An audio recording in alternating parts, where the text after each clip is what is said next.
Ni umugore rwose muto muto wari uyitwaye. Impanuka iteye ubwoba, iteye ubwoba kubona igikamyo kingana kuriya kirenga umuhanda, biba biteye ubwoba. Birakura umudamu imanutse, noneho iyo modoka abonye ko irenze umuhanda, igiye kurenga umuhanda, asa nk'uwisotse. Rero amanuka irakaze kurya, njye mbonye nta muntu wakarokotsemo.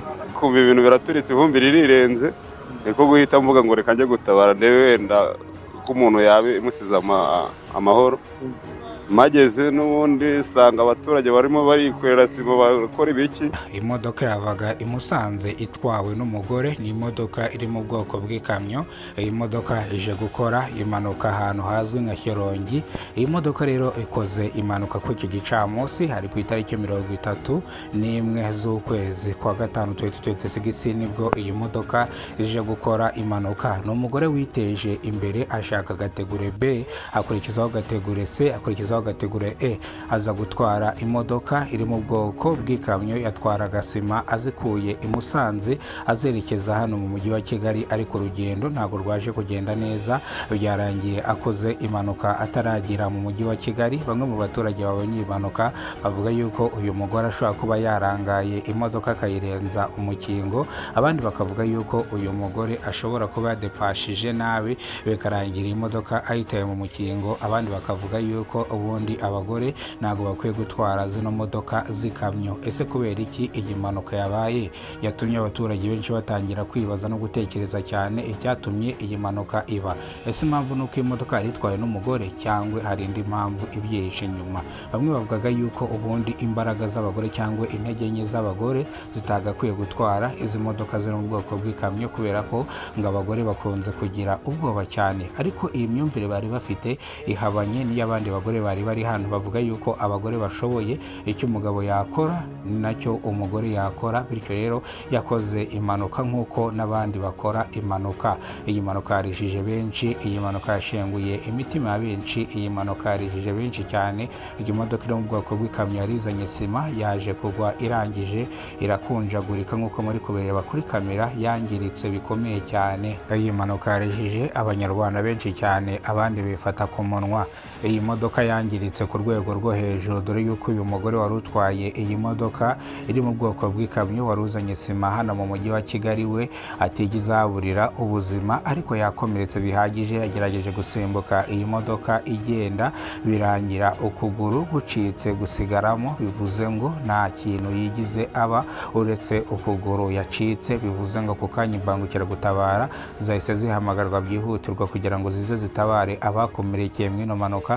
Imbangukiragutabara ikihagera isanga akaguru k'uyu mugore kaheze mu modoka, bahita basaba abaturage kwasa imodoka kugira ngo bakuremo ukuguru. Bahise bagabanya iva ry'amaraso, ako kanya bahise bamwirukankana ku kigo nderabuzima, biranga bahita bamukubita tarasiferi yo ku bitaro bya Nyarugenge kugira ngo agende bahagarike iva ry'amaraso, kuko bahagaritse amaraso biranga. Urumva gucika akaguru, umuntu ashobora kubura amaraso menshi bikarangira yitabye Imana.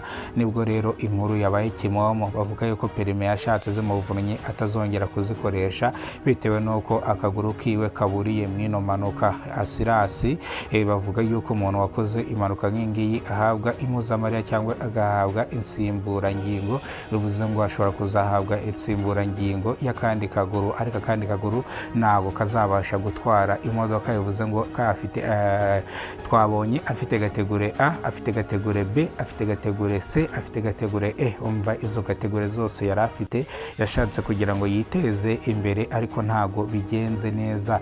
Abaturage bavuga yuko ariko iyi mpanuka yabaye ku burangare bwe, kubera ko yadepashije imodoka ya Burarirwa yari iparitse mu muhanda, yari yapfiriye mu muhanda mu kuyidepasa nabi, birangira imodoka yiwe ishobotse mu kabande. Bivuze ngo gukora impanuka byari uburangare bwe.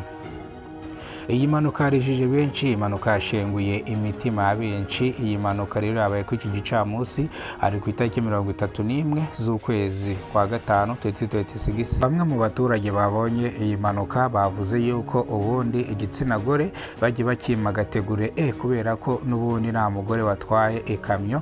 Igitsina gore bajye bagihereza imodoka za Yutongo, za bisi, izi ngizi za tagisi, ariko nibo bakabahereza biraba imodoka. Nibyo abantu bafite umutima umutima ukomeye, ni iby'abantu barara bagenda amajoro, bityo abagore nta bushobozi bafite bwo kumara icyumweru bagenda mu nzira bari mu modoka. Bityo rero abaturage basabye ishami ry'urwego rishinzwe gutanga perime yuko iyi perime igategure batazajya bayihereza abagore, ariko imyumvire bari bafite nta rwego na rumwe rwayemera, kubera ko icyo umuntu ashatse nicyo akorera. Bityo rero bavuze yuko ikijyanye na kategore uyishaka azajya ayibona kandi mu gihe cya nyacyo. Nguko rero polisi ishinzwe impanuka zo mu muhanda, traffic polisi, ubwo yahageraga yapimye impanuka yabaye, ibona biteye agahinda, ibaza abaturage ku makuru gakenya ukuntu byagenze. Polisi babibwira yuko iyi modoka yari irimo idepasa indi modoka, birangira imanutse hano mu kabande,